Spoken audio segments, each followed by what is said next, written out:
અને પાંચમો મુદ્દો અમદાવાદમાં ટ્રાફિકની સમસ્યા દિવસે ને દિવસે વિકટ બની રહી છે। ખાસ કરીને 3 દરવાજા વિસ્તારથી લઈને પાનકોર નાકા સુધી ગેરકાયદેસર પાથરણા અને અનિયંત્રિત પાર્કિંગના કારણે રસ્તા પર ભારે દબાણ સર્જાયું છે। આ સ્થિતિને કારણે સ્થાનિક વેપારીઓ અને નાગરિકો ભારે હાલાકી ભોગવી રહ્યા છે। વેપારીઓનો આક્ષેપ છે કે તેમની દુકાનો આગળ પાથરણાવાળા રોડ પર બેસી જતા હોવાથી ગ્રાહકો દુકાન સુધી પહોંચી શકતા નથી। વાહનો પાર્ક કરવાની જગ્યા રહેતી નથી અને સતત ટ્રાફિક જામની સ્થિતિ સર્જાય છે।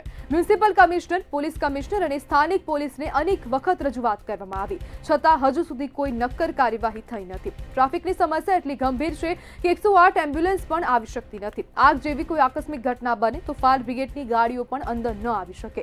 જ્યારે પાથરણાવાળાને દબાણ હટાવવાનું કહેવાય છે તો કહેવામાં આવે છે કે એએમસીમાં ઓળખાણ છે, પોલીસમાં પણ કંઈ નહીં થાય।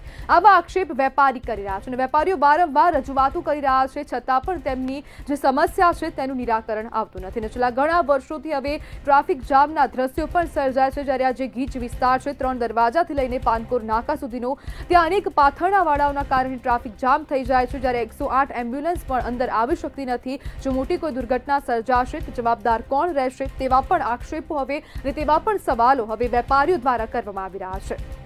અને તેને જ લઈને વેપારીઓ દ્વારા વેપારી મહાસંગઠન પણ બનાવવામાં આવ્યું છે। આ મહાસંગઠન વારંવાર રજૂઆતો કરી રહ્યા છે।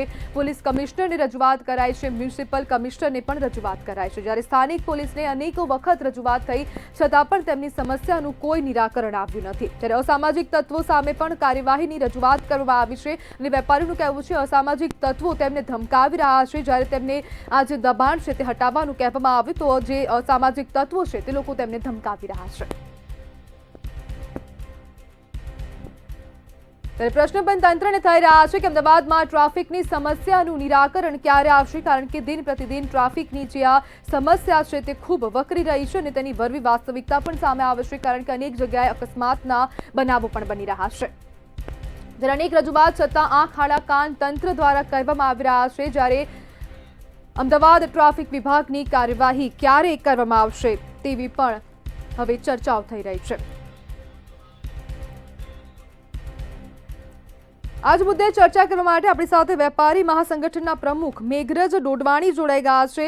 મેઘરજભાઈ, હવે ગેરકાયદેસર દબાણથી પોલીસ જે પોલીસ છે તે શું કેમ કાર્યવાહી નથી કરતી અને વેપારીઓને શું પ્રોબ્લેમ પડી રહી છે? મેડમ, એમાં તો શું છે કે આ દબાણ પથારાવાળા છે ને એ દુકાને આગળ બેસી જાય છે અને દુકાન બી ઢાંકી જાય છે। તમે જોશો તો 108 બી નથી આવી શકતી। ફાયર સ્ટેશન કોઈ ગાડી આવે એ પણ નહીં આવતી।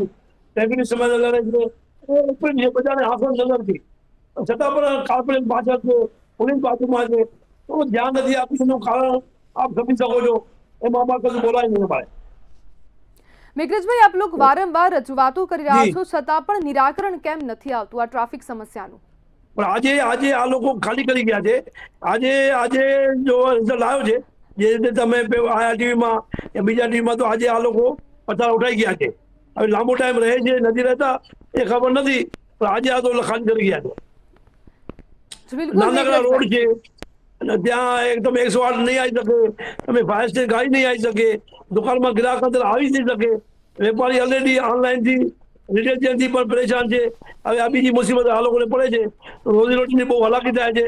અમે સરકારને અપીલ પણ કરી છે કે ભાઈ એનું રસ્તો કાઢી આપો કે નાના વેપારી વેપાર કરી શકે। બિલકુલ મેઘરજભાઈ, જોડાવા બદલ આપનો આભાર।